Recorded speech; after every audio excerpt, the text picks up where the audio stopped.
नमस्कार दोस्तों, आज हम सबसे क्रूर डिक्टेटर के बारे में बात करने वाले हैं जिसका नाम था ईडी अमीन।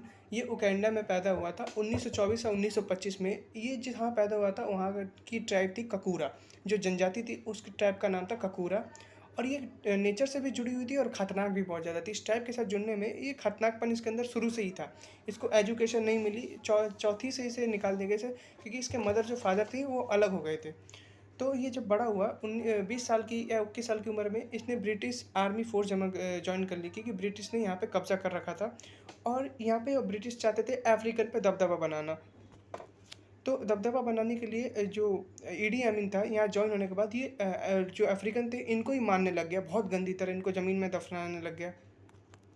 और उनका उन जो ब्रिटिशर्स थे उनके सामने बहुत लॉयल हो गए।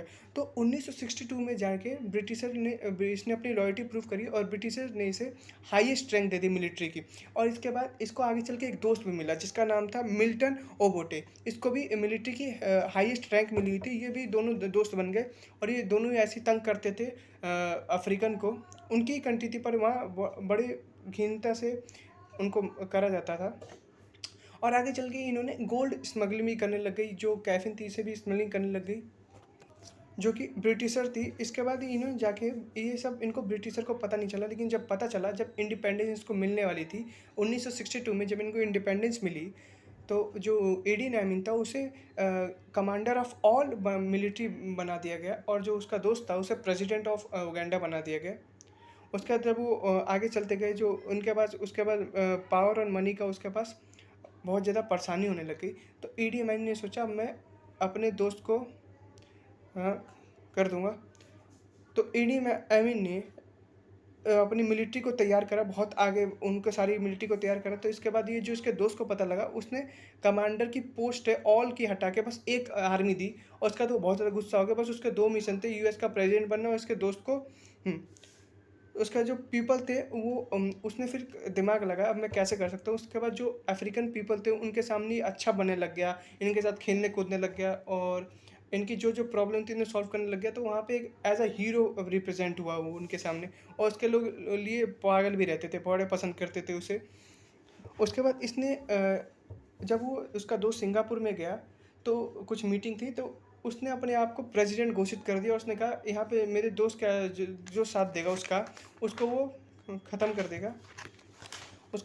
देगा, उसने अपनी स्पेशल एक मिलिट्री बनाई जिसको ही पता था मिल्टन में क्या था, किलर स्क्वाड मिलिट्री। इसने यहाँ उनको ख़त्म करने के लिए बनाई थी। उसके बाद एक इसने ट्राइब को ही पूरी किल कर दिया था क्योंकि उसको बस शक हुआ था।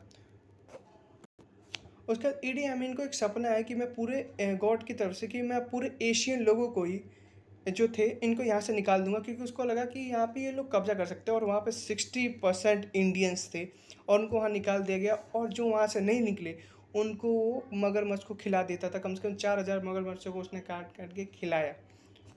और ऐसे करते करते ये अफ्रीकन को भी टॉर्चर करने लग गया, बहुत भयंकर टॉर्चर करता था। बहुत सारे लोगों को अपने एक चैम्बर बना रखा था, वहाँ पे जो दरवाजे पे एक लाइनिंग बना रखी थी इलेक्ट्रिक गेट की, जो उसे टच करता उसके साथ वो जल जाता।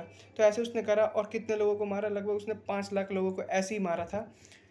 और ऐसे ही उसने वो हिटलर का भी बहुत बड़ा सपोर्टर था। तो उसने जो चेम्बर थी उसमें गैस छोड़ के मारा, बहुत उसके साथ उनके साथ बहुत गलत करा।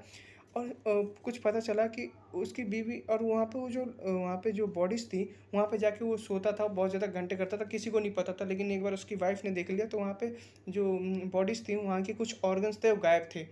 तो ये कैनाबलिज्म का भी शिकार था जिसमें इंसान को खाया जाता है।